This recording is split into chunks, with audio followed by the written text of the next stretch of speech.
tal? ¿Cómo están? Qué gusto saludarles en casa con Neida. Hoy estoy muy contenta, muy honrada de tener a un invitado que admiro, que aprecio. Me encanta su energía, siempre con una sonrisa y una fuerza en su palabra. Se trata del periodista cubano internacionalmente conocido Ismael Cala, un amigo muy querido de quien siempre tengo mucho que aprender. Ismael es un estratega de vida y negocios, autor, conferencista, comunicador social. Lo vimos muchos años liderando programas en CNN Internacional y sus libros tienen títulos tan poderosos como su última creación, Fluir para no sufrir, títulos como El poder de escuchar, La vida es una piñata, El analfabeto emocional, Un buen hijo de P, El secreto del bambú, Despierta con Cala. Es increíble realmente todo el recorrido que ha hecho Ismael Cala a través de su vida para poder compartir con nosotros muchas experiencias personales, pero también se ha dedicado a estudiar herramientas, prácticas, formas de conectarnos a nosotros con nuestra realidad personal, aprender a ser felices, a sufrir menos. Y me encanta porque para terminar el 2022, mi querido Ismael Cala tiene un evento que se llama Manifiesta tu Destino 2023, que es un encuentro inspiracional, y me conecto directamente con Ismael Cala en Cala Center en Miami para hablar de su gran evento, de qué podemos esperar para el 2023 y muchas otras cosas más. Va a ser una charla de mucho provecho. ¿Cómo estás? Estoy encantado con esta oportunidad de sentarnos, tú en tu casa, yo acá en nuestra casa centro, el Cala Center en Miami, a dialogar, a conversar, porque siempre que termino una conversación contigo siento que he avanzado algo, porque son conversaciones de vanguardia. Así que listo para conversar. ¿Cómo te ha tratado el 2022 y cómo lo has tratado tú a este año que ya termina? El año me ha tratado muy bien porque me ha hecho crecer, me ha confrontado, me ha traído contrastes, me ha traído volatilidad, me ha tomado en una expansión de la zona de confort que comencé justo en pandemia, que fue meterme a liderar un proyecto de construcción de un centro de bienestar, un centro holístico como es el Cala Center. Imagínate empezar eso en pandemia. Mis amigos me decían, tú siempre has estado medio loco con tu creatividad en una burbuja no aterrizada, porque así me dicen muchos de los que me conocen, y yo digo, qué elogio me estás dando, porque yo no quiero aterrizar mucho.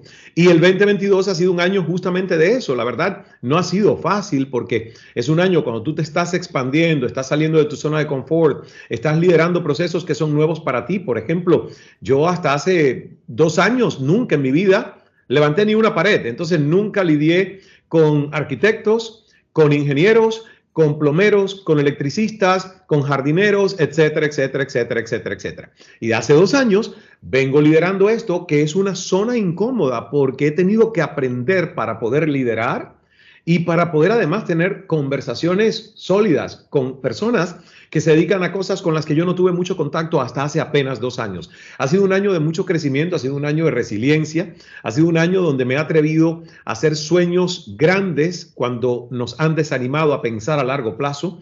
Y por eso es que realmente agradezco lo que ha sucedido tanto en el 2020, en el 2021 y sobre todo en este 2022, porque me permite a mí entender que si uno hace un trabajo y si uno se mantiene sereno, aunque haya turbulencia y los demás te vendan constantemente la nueva crisis del momento, usted puede salir enfocado, enfocada adelante, si no con el 100% de sus resultados, por lo menos con un gran porcentaje realizado. Y eso a mí me da satisfacción, me da, no sé, me da alegría, porque digo, puedo celebrar muchas cosas, no todas están hechas como me hubiesen gustado tenerlas, pero he celebrado mucho y he aprendido mucho en el camino y he sido más flexible y he podido aprender tantas otras cosas que a lo mejor a base de errores se convierten ahora en sabiduría y aprendizajes. Así que mira, para mí es un año extremadamente importante en mi vida, muy ganado y donde siguen surgiendo cosas nuevas para comenzarlas en el 2023.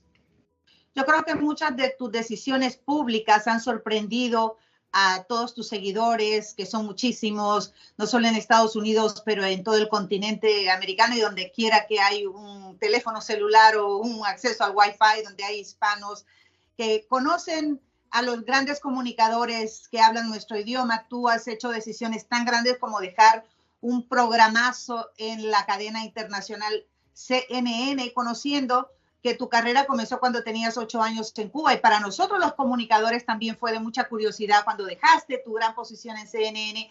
Pero para mí fue una gran lección, un gran aprendizaje, seguir de cerca tu redescubrimiento de manera independiente para explorar otros campos que tú querías explorar para poder ayudarte y ayudar a otros. ¿Cómo fue esa salida de CNN y esa decisión tan importante en tu vida que te ha llevado al momento donde te encuentras hoy, Ismael? Pues, mira, Neida, la verdad que fue una de las decisiones más complejas que yo he tomado en mi vida porque lo he analizado. Digo, bueno, en estos 53 años ya cumplidos, decisiones complejas, salir de Cuba no fue tan compleja porque yo salí de Cuba por desesperación, pero yo no salí de CNN por desesperación porque estaba abandonando un mega éxito. Me iba extremadamente bien.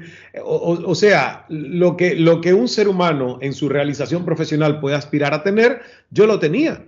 Tenía el salario que deseaba, me iba muy bien, tenía concesiones y un contrato espectacular que fue hecho a la medida de Ismael Cala, negociado directamente por mí. Entonces, yo no tengo ningún tipo de cosa de decir me fui porque estaba mal. No, me fui porque estaba muy bien.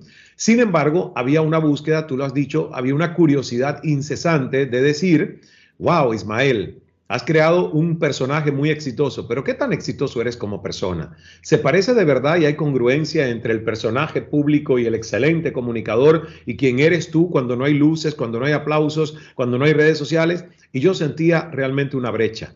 Sentía que como había comenzado a los 8 años el tema de la exposición pública haciendo radio, a los 15 televisión, y había sido continuo esto, solo tuve 2 añitos de pausa donde fui bastante anónimo, que fue un baño de humildad, que fue en Toronto, Canadá, donde me tocó ser mesero, profesor de español, animador de un cabaret donde la gente iba a comer. Pero bueno, esos 2 añitos fueron un baño de humildad y fueron los únicos donde yo no estuve expuesto al ojo público, así masivo a través de los medios de comunicación. Entonces, dejar CNN para mí fue una decisión de confrontar cuáles son las aspiraciones de Ismael y su ego, desde la mente, y cuáles son las necesidades, que son a veces más sutiles porque son susurros, desde el alma, desde el corazón de Ismael. Y a mí mi corazón me decía, ya te probaste demasiado a ti mismo, ya no necesitas probarle a los demás que tú vales, que eres suficiente, que eres inteligente, que eres carismático, la cantidad de cosas que uno necesita probarse ante otros, ¿ves? Porque ya yo lo tenía. Entonces mi corazón decía, ¿por qué no te tomas una pausa y buscas adentro a ver qué más descubres en ti? Y yo tengo que decir que la llegada a mi vida de Deepak Chopra como mentor, como alguien con el que comencé a colaborar, primero poniendo mi voz en español a sus meditaciones en inglés que las hacía con Oprah Winfrey, leyendo sus libros, siendo invitado por él a sus retiros.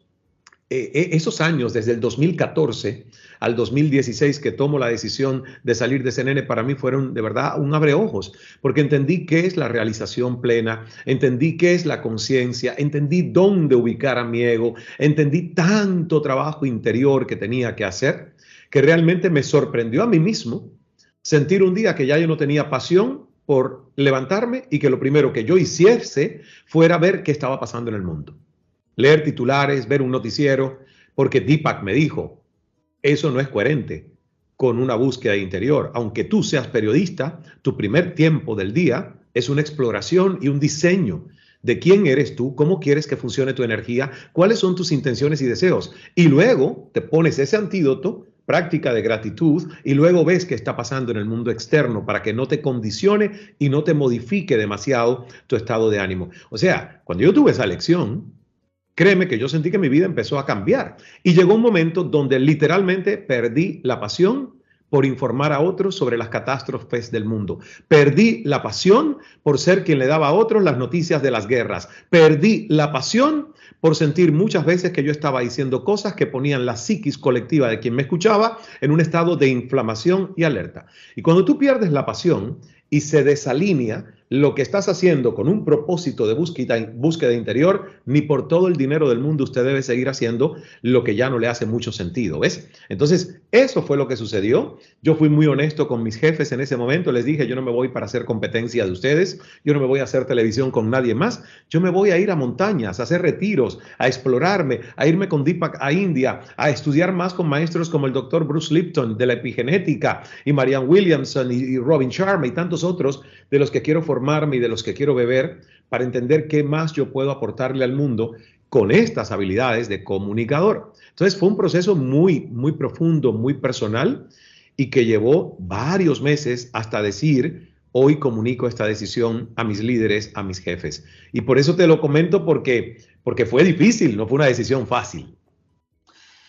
Cuando uno quiere seguir su pasión, a veces eso no es muy monetizado. Monetizado, que es la palabra del momento, quiere decir que puedes crear fuentes de ingresos para pagar tus cuentas, para poder Correcto. pagar empleados, para poder pagar un equipo, para poder viajar, para poder crear edificios como Cala Center, para poder hacer tantas cosas, y a veces llega un momento en el que dudas si esa decisión fue correcta o no, si estás haciendo lo correcto, si dejaste lo bueno por lo incierto. ¿Llegaste tú en algún punto de esa separación de CNN a este paso importante en tu vida a dudar de ello o todo fluyó? Mira, la verdad que económicamente y desde el punto de vista de emprendimientos, todo fluyó.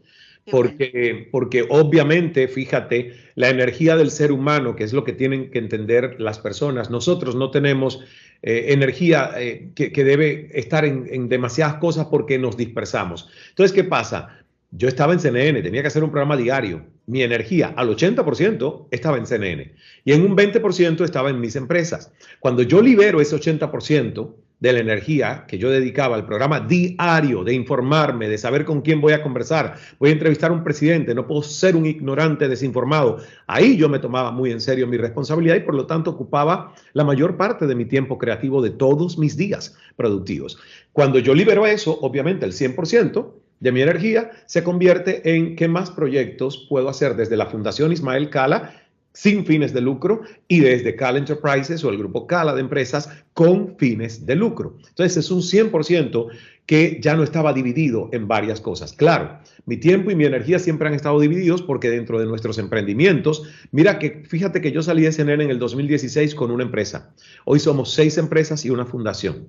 Y está por abrirse la 7ª, que no quiero todavía adelantarlo, pero que en enero quizás sale el anuncio. Y es una de mis pasiones escondidas que yo no le he dicho a mucha gente. Y no tiene que ver con lo que Ismael hace hoy. Porque a mí me encanta atreverme, aunque los demás digan, no sé cómo encasillarte. Yo le digo a la persona que no sabe cómo encasillarme, ese es tu problema, no es el mío. Porque yo no quiero ser encasillado. Pero si tú necesitas ponerme una palabrita, pues es tu tema. No me pongas motivador porque las que motivan son las abuelas.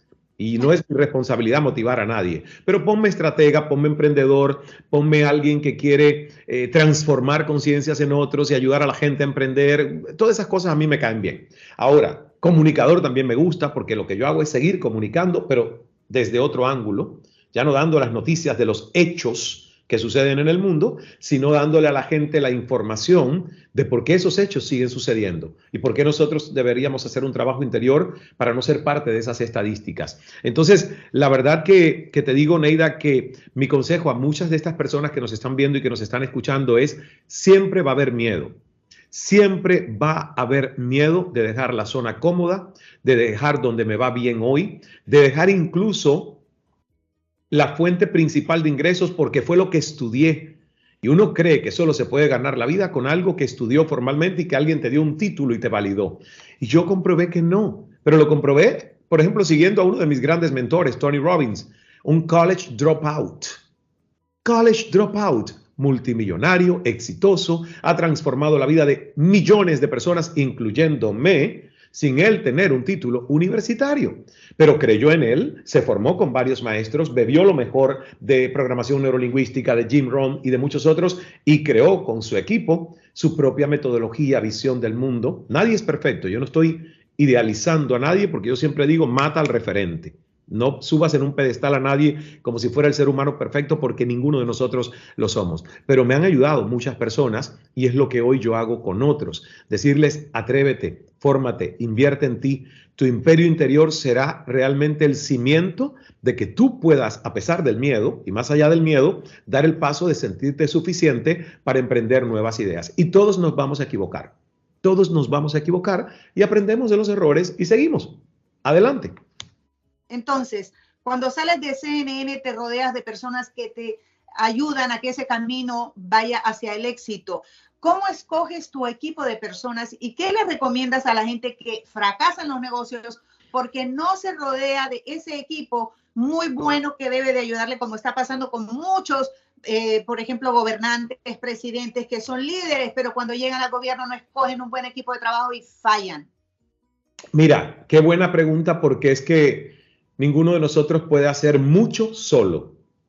Tú puedes hacer carrera solo, pero hacer empresa solo, no. Esa es la diferencia entre un freelancer y un emprendedor. El emprendedor crea empresa.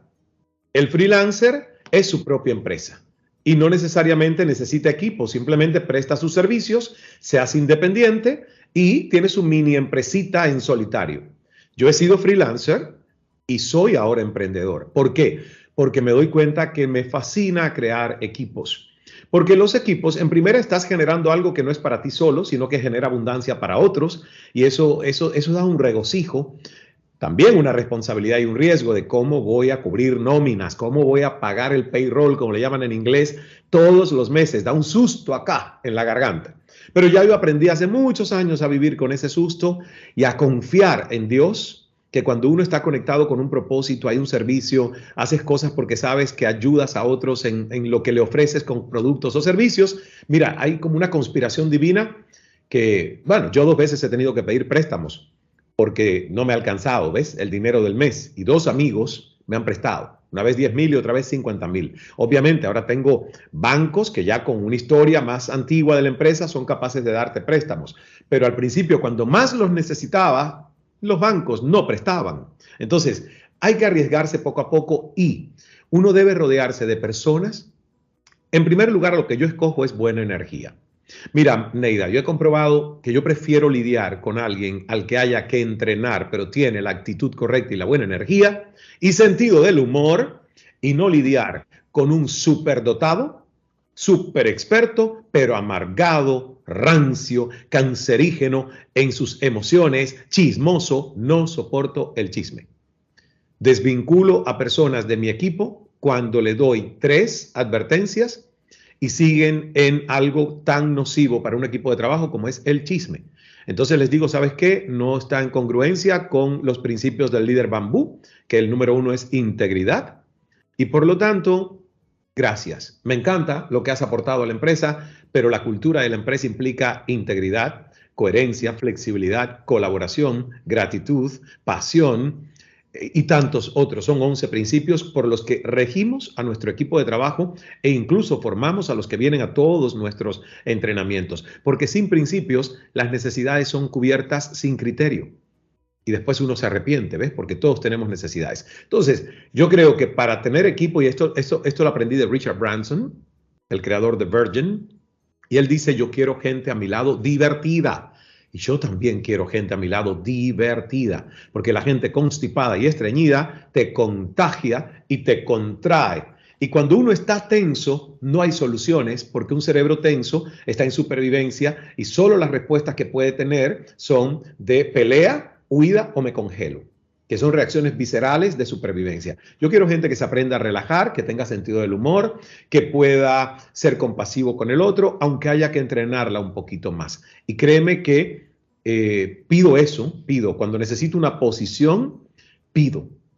Como que le digo al universo, por favor, preséntanos candidatos que vengan con el perfil y la energía correcta para esta posición. Nosotros muy pocas veces hemos lanzado ofertas de trabajo públicas, porque yo primero recurro a esto de Dios Todopoderoso, mándanos. mándanos gente que llegue, que cumpla estos perfiles y van llegando. Es una cosa como mágica. Muy otras veces, claro, son perfiles más técnicos, más especializados, no van a trabajar directamente conmigo y yo delego que sea el director de esa área quien los busque con sus técnicas y recursos, incluso si hay que ponerlo en LinkedIn y publicarlo abiertamente, que lo hemos hecho para varias posiciones muy específicas. Entonces, el hacer equipos y de equipos que sean personas más inteligentes que tú en muchas áreas donde no es tu fortaleza, es lo importante para tener una empresa que crezca, una empresa que se multiplique. Y la verdad no es fácil dirigir personas. No es fácil liderar personas. Hay que hacer una maestría para manejar expectativas de otros, manejar la energía de otros, manejar las emociones de otros. Y por eso yo le digo a las personas que quieren ser emprendedores, tu primera empresa eres tú. Si tú no manejas tu energía correctamente, tus propias expectativas, si no te comunicas, ¿cómo vas a poder entonces liderar a otros? Ismael, aprender a manejar nuestras emociones mientras estamos en constante cambio como seres humanos, enfrentando nuevos retos y desafíos que muchas veces vienen de afuera, muchas veces vienen de adentro. ¿Qué consejos prácticos nos puedes dar que utilicemos como padres y también como hijos, abuelos, tíos? Me parece el tema de la familia, Neide, importantísimo porque nosotros los latinos tenemos un nexo de una familia muy cercana. No es así, por ejemplo, con los americanos, donde hay más desprendimiento. Ya a los 18 años es entendido y hasta sugerido que un joven se vaya de sus padres a explorar el mundo. Pero para los latinos, las mamás y los papás siempre ven a sus hijos como pequeños, porque yo lo veo en mis amigos y en mi propia madre. Entonces es un concepto de familia mucho más cercano, mucho más unido, pero que a veces trae más problemas, porque aunque seamos familias, nosotros deberíamos respetar y llegar a acuerdos que no se hacen en las familias de cómo yo quiero ser tratado aún en la familia, cómo quiero ser honrado y cómo quiero ser respetado. Y en muchas familias estos acuerdos no se hacen. Mi primera herramienta práctica es que uno entienda que uno es responsable del diseño de sus relaciones. ¿Qué quiero decir con esto? Que tú tengas mamá, que tengas primos, que tengas hermanos, el vínculo no crea la relación. Lo que crea la relación es la comunicación que yo diseño particularmente para cada miembro de esa familia. Y nosotros lo sabemos, los que tenemos hermanos, que nuestros hermanos no tienen personalidades idénticas. Por ejemplo, yo tengo 2 hermanos mellizos, pero sus personalidades no son idénticas. Yo tengo un diseño de comunicación para mi hermano Adonis y tengo un diseño de comunicación para mi hermano Alexis. No les hablo igual. ¿Y por qué? Porque yo me doy cuenta que si les hablo igual, no me entienden y yo no conectaría con ellos, porque no ven el mundo de igual manera. Claro, esto es complejo porque la gente va a decir, ¿y cómo yo diseño la comunicación? Bueno, la comunicación es un arte y lo sabemos Neidy y yo porque nos dedicamos profesionalmente a esto. No es que todos hablemos, no, es que la comunicación tiene códigos y nosotros, los seres humanos, vemos el mundo muy subjetivamente. Entonces, cuando yo diseño la comunicación, puedo lograr acuerdos con otro ser humano. Y si yo llego a acuerdos, puedo entonces pedir que se respeten los acuerdos. Pero si yo no llego a acuerdos, por ejemplo, con mi madre yo he tenido que llegar a muchos acuerdos porque hemos tenido desavenencias y conflictos a lo largo de los años, porque ella ve el mundo de una manera y espera de mí cosas con las que yo no estoy de acuerdo. Pero al final yo sabía que si ella tiene expectativas que yo no le he dicho expresamente no puedo cumplir para ti, mamá, entonces no he llegado a acuerdos con ella, ¿ves? Me he tenido que sentar con mi mamá a lo largo de los años a tener conversaciones donde madre e hijo llegan a acuerdos. Y respetamos esos acuerdos. A veces es llegar a un punto medio. ¿Qué esperas tú de mí? ¿Cuántas veces tú quieres que yo te llame al día? Mira, a lo mejor no te puedo llamar 3 veces y no es que no te quiera. Es que tengo también otras prioridades. Pero ¿qué tal si yo te llamo todos los días al amanecer para darte los buenos días, mamá? Y en algún momento tú me llamas a mí. Fíjate, cosas tan tontas, pero que muchas veces traen discusiones, traen malentendidos hasta en las parejas, traen malentendidos entre hermanos, entre amigos. Hay que llegar a acuerdos. Ese es el consejo más importante. Y lo segundo, que a mí me ha funcionado, tenemos que revisar desde dónde nos estamos comunicando en la familia con otros, porque la mayoría de las veces no estamos expresando insatisfacción por conductas, sino estamos calificando con absolutos a la persona. ¿Qué quiero decir con esto? Eres un cochino, eres un puerco, todo lo dejas tirado, ¿ves? Ya tú estás calificando a tu hijo, a tu hermano, a tu madre, a tu pareja y le estás poniendo un absoluto, eres un cochino. ¿Qué les aconsejo? Que utilicemos los 4 pasos de comunicación no violenta de Marshall Rosenberg. Es un libro que se llama así, Comunicación no violenta, donde tú no calificas a la persona, sino te vas directo a los hechos. Mira, 3 días seguidos he visto que has dejado tus calzones tirados en el piso del cuarto. Esos son hechos. Yo no te estoy diciendo que eres un puerco. Segundo paso de la comunicación no violenta es sentir. Esto que tú has hecho 3 días seguidos a mí me hace sentir triste. ¿Por qué? Porque digo, wow, no cuida la limpieza o ni siquiera tiene en cuenta que hay una convivencia con otros en esta casa. Ese es mi sentir. Luego, tercer paso, informo a esa persona sobre mi necesidad no cubierta. Yo necesito orden, quizás tú no, pero yo necesito orden. Además, soy quien limpia la casa y necesito que se me honre un poco mi esfuerzo y mi tiempo de limpiar la casa. Tercer paso. Y el cuarto paso de la comunicación no violenta que a veces no hacemos en la familia, porque a veces la confianza da asco entre las familias, este se llama solicitud amorosa. Y es decirle a esa persona, ¿estás dispuesto, dispuesta a revisitar tu conducta, a hacerlo diferente? ¿Ves? La persona te puede decir sí o te puede decir no. Neida, esto a mí me ha salvado de unos conflictos enormes con mi madre, con mi pareja, con mis hermanos, con mis colaboradores que a veces esperan cosas de uno que uno nunca prometió, pero tampoco dijo que no. Entonces hay que llegar a acuerdos y creo que son 2 herramientas concretas que nos pueden ayudar. Se oye tan lindo saliendo de tu boca, pero esa es una tarea tan difícil porque no depende solo de uno, sino que tú quieres hacer acuerdos, pero a veces la gente no quiere comprometerse porque eso requiere de mucho esfuerzo. Sí. Entonces, eso que nos están indicando... Tienes toda la razón, ¿eh? Suena fácil en el corto tiempo en el que lo dije, ejecutarlo, practicarlo, persuadir, llegar a acuerdos, no es una tarea fácil. Tienes toda la razón, pero por lo menos si uno lo intenta, cuando yo lo intento y lo hago 1 y 2 veces y después tomo una decisión de alejarme o limitar mi tiempo de exposición a esa persona o desvincularlo de mi equipo, pues mira, yo me quedo con mi conciencia tranquila que hice el due diligence, que hice lo que debía hacer para conciliar, para persuadir. No es lo mismo con un hijo, que no lo vas a tirar de tu casa, ¿verdad? Entonces uno tiene que llenarse de paciencia en el caso de los hijos y establecer una comunicación también, no desde la autoridad, porque ya a los 20 años, Neida, tus hijos saben que tú eres su mamá y siempre lo vas a hacer, pero necesitan eso, necesitan saber que mamá no me habla siempre desde la autoridad, que mamá a veces baja para decir, hijo, ¿cómo podemos entendernos? Y cómo yo puedo entender tus necesidades y tu sentir y llegamos a un punto medio, ¿ves? Porque ya es una época donde tienen la necesidad de autonomía, de sentirse que están creando una independencia propia. Y tú debes recordar tus 20 años, yo recuerdo los míos. Yo me fui de casa de mi abuela porque mi abuela me dominaba y le dije, ¿sabes qué? Me cansé. No soy un niño, tengo 23 años, no quiero el show que me estás dando de esperarme dándote balance a las 2 de la mañana cada vez que yo salía con amigos. Le digo, no es justo, es manipulativo. Si tú no puedes dormir, abuela, quédate sola en tu cuarto, no compartas tu insomnio conmigo.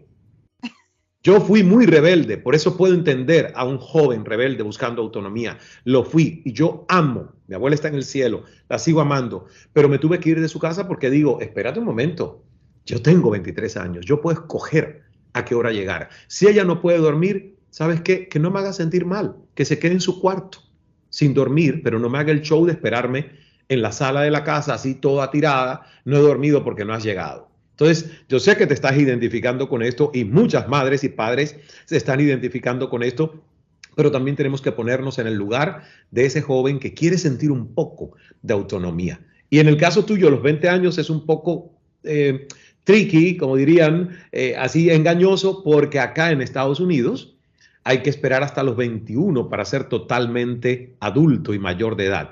Pero en Cuba eran los 16 años, por Dios. Entonces, a los 23 ya era un show demasiado pasado de moda de mi abuelita conmigo, ¿eh? Mantener abierta, yo creo, esa puerta, aunque se transforme la comunicación, porque lo más triste, Ismael, es dejar de conversar y dejar de comunicarse, porque yo pienso que el amor no es automático, se alimenta, la comunicación no es automática, se alimenta, se mantiene, se transforma, pero que siempre esa puertecita esté abierta. Y eso yo creo que es importante recordarlo como amigo, como hermano, como pariente, sí. Esté cerca o lejos, no importa, ¿no? Correcto, correcto. Mira, el 85 o más por ciento de nuestro sufrimiento en la vida, como promedio, es temas de comunicación. Ponte a pensar. Nosotros sufrimos por temas de salud, obviamente, unos seres humanos más que otros, pero todos los seres humanos, todos sufrimos innecesariamente por temas de comunicación deficiente, de no tener una comunicación asertiva, de malos entendidos, de supuestos no aclarados, de acuerdos mal gerenciados. O sea, y todo esto son temas de comunicación. Entonces, cuando uno realmente invierte un poquito de tiempo en mejorar desde dónde y cómo yo me estoy comunicando con otros, uno va a ganar calidad de vida, va a evitar conflictos, va a saber incluso cómo negociar y resolver conflictos, se va a preparar para hacer que las conversaciones difíciles y duras que mucha gente evade y empolva, no las tires y las alargues porque más crece y se cocina el conflicto, sino que hay que atajarlas en cuanto es incipiente el conflicto, pero uno las evita porque son hasta un poquito desagradables. Entonces, ¿qué pasa? Que cuando tú quieres liderar personas, cuando te quieres convertir en empresario, cuando te quieres convertir en alguien que tenga influencia en otros, te das cuenta que lo primero que tienes que trabajar es justamente tu comunicación.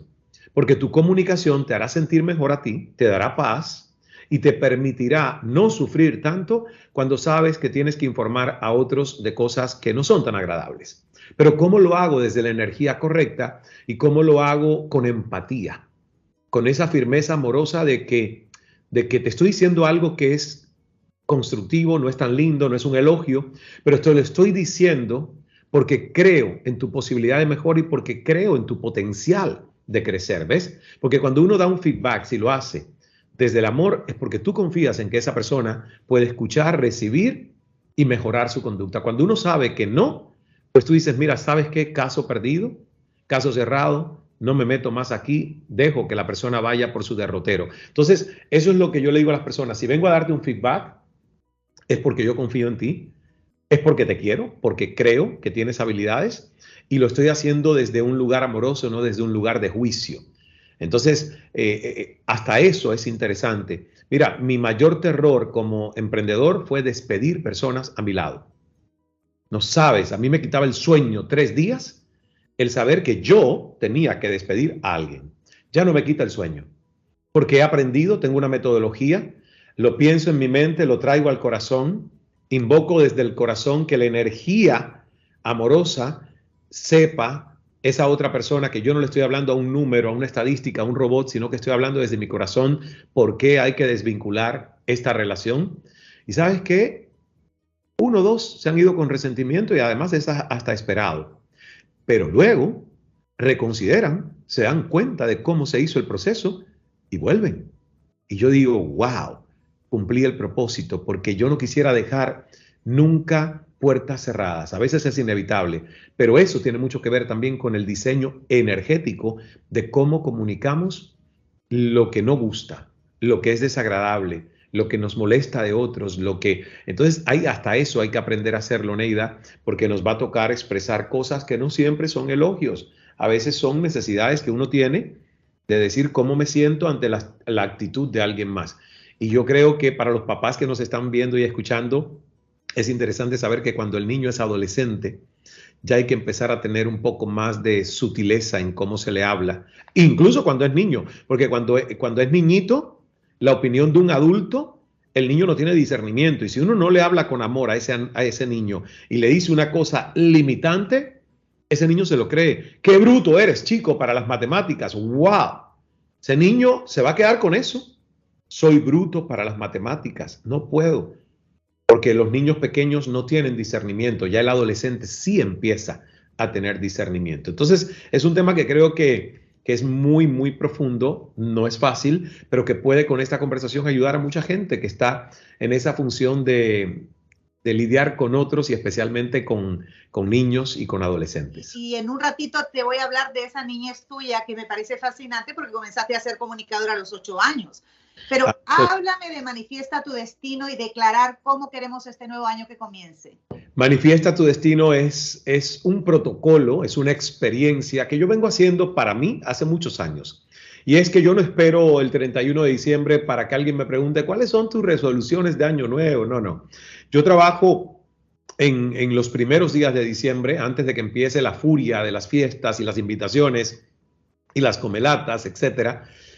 Preparo y saco 2 días, y ahora lo estoy haciendo con personas que vienen al Alcala Center, donde celebro en gratitud lo que he vivido en este año que estamos por cerrar, que es el 2022. Hago un ejercicio, vamos a hacerlo con los que vienen. Bueno, el día comienza meditando, por eso digo experiencia, no es una conferencia, es un taller, seminario experiencial. Empezamos a las 6 de la mañana ambos días con una meditación de 1 hora a oscuras, y cuando abrimos los ojos ya el sol está dando la bienvenida. Luego una clase de yoga de 1 hora también, luego viene desayuno, luego entramos al salón a hacer todos estos procesos vivenciales de tomar la rueda de la vida, que por cierto está acá en Fluir para no sufrir. Está la rueda de la vida, y el ejercicio que nosotros proponemos hacerle a las personas es justamente con esta rueda, donde están, no se ve muy bien, pero la rueda, a ver si la puedo ver aquí. Aquí no se ve muy bien, acá tampoco. Bueno, ahí está. Es una rueda que tiene varias áreas: familia, pareja, profesión, aventura, finanzas, vacaciones, o sea, áreas. Estudio o educación continua, y uno se da una puntuación. Y en esa puntuación tú sabes cómo te fue en el año, en esa área. Y ahí ya tienes para agradecer lo bueno, lo bonito, lo no tan bonito, y agradecer todo lo que pasó, porque al final es la vida. Entonces nos movemos de esa rueda y de ese diagnóstico el segundo día a crear por lo menos 3 metas. Yo pido 5, pero le digo a las personas, si no tienes las 5 hoy, vendrán las otras. 3 metas en las áreas que menos te fue bien, donde más problemas tú sientes que tuviste en el 2022 por descuidar tu energía allí, no creció. Entonces, hagamos 3 metas concretas, claras, concisas para el 2023, para esas áreas, para que te sientas más equilibrado el próximo año en tu vida, en tu rueda. Y luego 3 acciones concretas. Y luego todo esto se matiza con el tablero de sueños, donde hacemos recortes, pegamos cosas que queremos ver, porque le estamos hablando al subconsciente, no solo a la mente analítica despierta, sino a nuestro subconsciente. Hacemos meditaciones, caminatas en el jardín, se hace un ritual donde se queman los miedos en una fogata. O sea, no quiero contar todo, Neida, porque es una experiencia y después la gente dice, ya me sé todo lo que voy a vivir. Pero son cosas muy lindas. Hacemos intervenciones de vida, o sea, coaching individualizados. Por eso el evento es solo presencial y no tiene transmisión online, porque hay un sentimiento de no grabación y hay una confidencialidad que se crea entre esos seres que se están viendo las caras y que están allí sintiendo su energía en el lugar. Entonces, es maravilloso. Quedan ya pocos cupos porque la capacidad del Alcala Center no es para 300 personas. Son eventos boutique limitados en capacidad por el momento, por los espacios que hemos logrado construir hasta ahora. Y es maravilloso. Así que pueden buscar toda la información en ismaelcala.com, la página web, o entrar también en mis redes sociales, Facebook, Instagram, LinkedIn, TikTok, @IsmaelCala, y en Twitter, @Cala. Ahí van a encontrar los enlaces que los llevan a la página del evento, y nos vemos aquí el 10 y el 11 de diciembre para manifestar el 2023. Y sufrir es lo que nos bloquea de poder vivir con alegría, porque estamos sufriendo a veces por cosas que podemos controlar.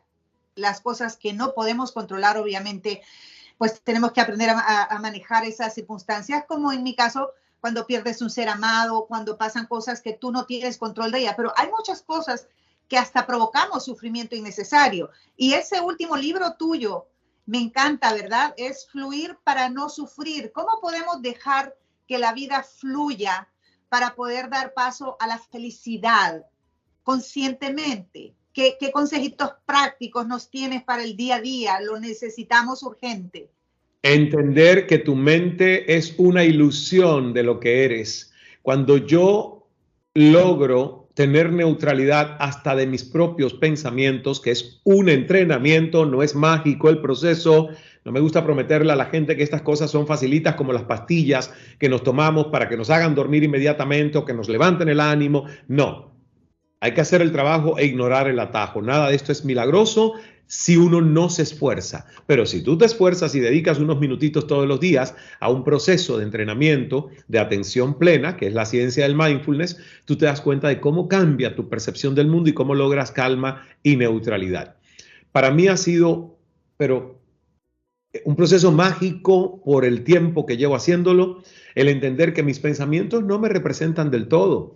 Yo antes le creía demasiado a todo lo que caía en el espacio de mi mente, Neida, y cuando tú te identificas con tu mente como tu identidad única, tu mente te enloquece, porque a la mente llegan pensamientos lindos, pero pensamientos a veces muy feos, autodestructivos, tóxicos, que uno no sabe ni de dónde vienen. De hecho, Carl Jung y los psicólogos del tiempo de Freud hablaban de the shadow, la sombra de la mente humana. Todos tenemos sombra dentro de ese valle hermoso que es la mente. Entonces, cuando tú no te identificas tanto ni con tus elogios, ni con las críticas y autocríticas y autojuicios, tú entras al espacio de tu mente con neutralidad. Y cuando entras con neutralidad, dices, wow, este pensamiento no es positivo ni tampoco lindo. No lo puedo alimentar. Está en el espacio de mi mente, pero yo no soy eso. Yo estoy escuchando eso. ¿Ves? Este proceso se llama activación del observador consciente.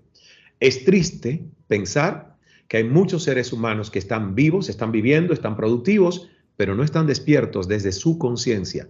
¿Qué es el observador consciente? Yo estoy hablándote ahora, pero mi observador consciente es como una especie de drone invisible que está por encima del cuerpo de Ismael, aquí a unas pulgadas. Y yo a través de la conciencia estoy escuchándome. ¿Ves? Yo estoy escuchando lo que Ismael está diciendo. Si yo vengo con mi observador consciente al espacio de mi mente, yo puedo saber si en este minuto mi mente está llena o está serena. ¿Is my mind full or am I mindful? Mi mente llena es que yo tengo desasosiego porque puedo ver que hay un cúmulo de pensamientos que están entrando y saliendo y que mi mente no está alerta y serena. Y no pasa nada. Me autodescubro en ese estado y digo, hay que hacer algo porque una mente agitada no me va a llevar a soluciones creativas, sino desesperadas. Ese es el proceso. Es un entrenamiento que se hace con ejercicios y se estudia hoy en las universidades. Por ejemplo, si uno va a la Universidad de Pensilvania, ellos tienen una maestría en psicología positiva con el doctor Martin Seligman. Esto es lo que hacen, entrenar a altos ejecutivos a no hablar tanto del estrés, porque cuando tú hablas del estrés, lo que la gente no se da cuenta, porque está de moda, porque el que dice estoy estresado, estoy estresada, lo está tomando como que soy importante, tengo tantas ocupaciones, soy tan imprescindible en mi empresa que no. Cuando tú dices que estás estresado y estresada, estás reconociendo tu incapacidad de crear serenidad con los estímulos y la realidad de tu entorno, de tu exterior. Y eso significa que tú tienes que hacer un trabajo o buscar ayuda para que un experto en salud mental y mindfulness te ayude a hacer el trabajo. Ya yo no uso la palabra estrés. ¿Sabes por qué? Porque cuando yo siento estrés, yo sé que debo hacer una pausa, que debo respirar, que debo salir a abrazar un árbol, a quitarme los zapatos y sentir la tierra, técnicas a escribir, lo que yo llamo el vómito de la mañana, que es, y lo hice hoy lo hice, que es en una hoja de papel, pero son 3 cuartillas, o sea, 3 hojitas, tirar ahí y drenar todo lo que venga. No es un ensayo literario, lo puedes romper o quemar, porque muchas veces salen cosas incoherentes y feas. Pero tú lo que estás haciendo con tu mente al escribir eso en un papel, Neida, es liberando la energía vital que usa la mente para reciclar pensamientos viciados que vuelven y vuelven y vuelven y te enloquecen. Cuando los escribes, la mente dice, los escribió, ya no se va a olvidar de ellos, ya los puso en la papelera, puedo tener el espacio creativo para otra cosa. Puedo empezar a dar espacio a otra posibilidad. Y son técnicas, son prácticas, pero llevan un tiempito hacerlo. No es como la pastilla que te toma un segundito y tú crees que te arregló el problema. Y yo les digo a las personas, como hablábamos en ese directo que hicimos hace unos días, prefiero y escojo estar meditado para en lo posible no caer medicado. No tengo nada en contra de los fármacos, es un gran avance de la farmacología y la medicina occidental, el tema de los fármacos químicos. Pero al mismo tiempo hay que tener mucho cuidado con pensar que son la primera y la única opción para sanarnos y curar sin ir a la causa raíz. Ningún fármaco va a la causa raíz de nada. Ninguno, escuchemos esto, ninguno. Todos lo que hacen es compensar algo que al cuerpo le está faltando químicamente. Entonces, como ya sabemos que ningún fármaco va a la causa raíz de por dónde empezó el problema y la dolencia, ese trabajo lo tenemos que hacer nosotros, que somos los verdaderos médicos primarios y guardianes de la salud de cada uno de nosotros. Mi médico, que además es mi hermano, el doctor Eddie Armas, yo le hago un chiste porque le digo, he venido a mi médico secundario, porque yo le digo a él, mi médico primario tengo que ser yo. Es el que más tiempo tiene para escucharse, es el que más tiempo tiene para sentirse, porque cuando ya vamos a la consulta del médico primario, generalmente es tarde. Ya empezó el problema, ya te dolió demasiado la cabeza y ya uno permitió que las primeras señales más débiles de incoherencia y desarmonía en nuestro cuerpo se agudizaran para tener que visitar al doctor. Entonces, eso es lo que yo le pido a las personas que nos están escuchando. Hagamos tiempo para nosotros. Hagamos tiempo para sentirnos, hagamos tiempo para escuchar el cuerpo, hagamos tiempo para observar la mente. Y si alguien me dice, no sé cómo hacerlo, yo le digo, busca en internet. Busca, a veces hasta gratuitamente hay conferencias, hay ejercicios, hay meditaciones, hay expertos que regalan su contenido. No siempre hay que pagar por ello. Cuando te vas a una experiencia pagada, obviamente vas a vivir, no vas a ver solo, vas a vivir lo que es hacerlo en un grupo con otros y tiene una fuerza extraordinaria. Pero comienza con tu teléfono buscando cosas que te hagan sentir mejor y verás la diferencia.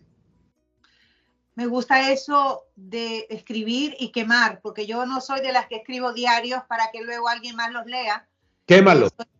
Soy muy celosa de mis pensamientos, sentimientos, privacidad, porque luego eso pasa. Correcto. Puede trascender con alguien que no entenderá el momento que está viviendo, pero me gusta de escribir, romper, escribir, quemar. Correcto. Que sacas y lo liberas a tu cerebro. Esto es salud mental. Tú debes ser un experto en salud mental porque tú has luchado con una familia con desafíos grandísimos de salud mental desde Cuba y has aprendido a enfrentar ese monstruo, esa oscuridad en tu familia para poder encontrar la luz en tu vida y compartirla con otros. ¿Cómo has logrado esta transición? Me parece, Neida, que esta pregunta es fabulosa y creo que con esta, bueno, vamos a terminar la charla porque tengo otro compromiso. Sin embargo, creo que es una pregunta muy importante. Mira, la verdad que yo empecé esto a los 15 años más o menos. Tuve mi toma de conciencia de que mi salud mental no era óptima. Tuve a los 15 años mi toma de conciencia de que yo venía predestinado genéticamente a tener que enfrentar y confrontar, entender y resolver algo que venía de la familia. Suicidios de los que no se hablaban porque había mucho estigma y mucho tabú y estado de vergüenza sobre el ahorcamiento de mi abuelito paterno, sobre el ahorcamiento de mi tía, hermana de mi padre, sobre un intento de suicidio de mi padre que no se comentó y que apenas me lo dibujaron así y lo oí a retazos. Esquizofrenia de mi papá. Entonces, muchos otros temas con parientes que también estaban con depresiones y bueno, temas cerebrales. No todo esto es salud mental, porque cuando hablamos de salud mental pensamos que la mente es un espacio, que lo es, que conecta lo físico, que es el órgano cooperante de la inteligencia, como es el cerebro, con lo no físico, porque hay un espacio de la mente que ni siquiera todavía los científicos saben dónde está. Es el campo cuántico, es la conciencia colectiva con la que el cerebro humano como órgano se conecta para descargar información y yo doy testimonio de eso porque ya ahora yo me permito descargar y canalizar información. Entonces, no es solo mental, es también cerebral. Muchas veces el órgano del cerebro tiene descomposiciones neuroquímicas, hormonales, de sus neurotransmisores, y también a veces es electricidad del cerebro. Entonces, por eso tenemos que entender que muchos de estos trastornos, desórdenes, patologías son cerebromentales, porque están tanto a nivel biológico como a nivel de patrones y conductas de pensamientos que pueden también ser tóxicos, nocivos y autodestructivos y enferman al órgano. Entonces, yo a los 15 años tuve mi primera toma de conciencia, que fue un episodio muy particular de ver a mi padre recibir electroshocks. Yo no vi el momento en el que se los daban, porque obviamente eso es muy privado, pero vi, porque estaba esperándolo en su sala, cuando lo sacaban en la camilla después de haber recibido la terapia de electroshocks.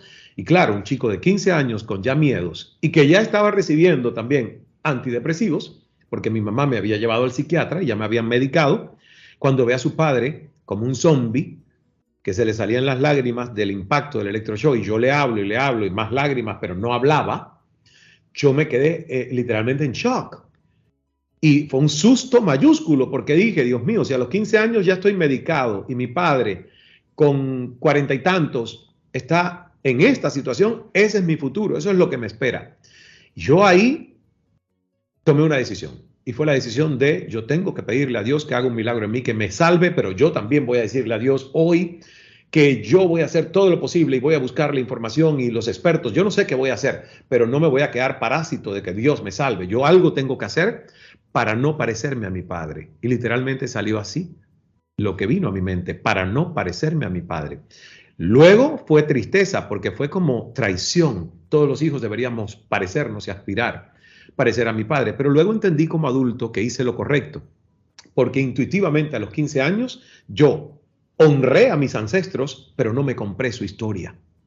No me compré su destino. Y tú sabes, con las familias latinas lo que pasa, que nosotros creemos que es una traición no comprarnos la historia de mamá o el sufrimiento de papá o el de abuelo. Y yo digo, no, no, no. Honrar es algo que tú honras. Tú honras las vicisitudes, la historia, las luchas, las enfermedades de tus ancestros, pero tú no tienes por qué comprarlas. Y yo estuve a punto de comprarla, a punto de comprarla. Pero ese día decidí que yo no la compraba, pero no tenía herramientas, no tenía libros, no tenía mentores, solo tenía un psiquiatra que lo único que hacía era cambiarme la dosis del medicamento o probar un medicamento diferente.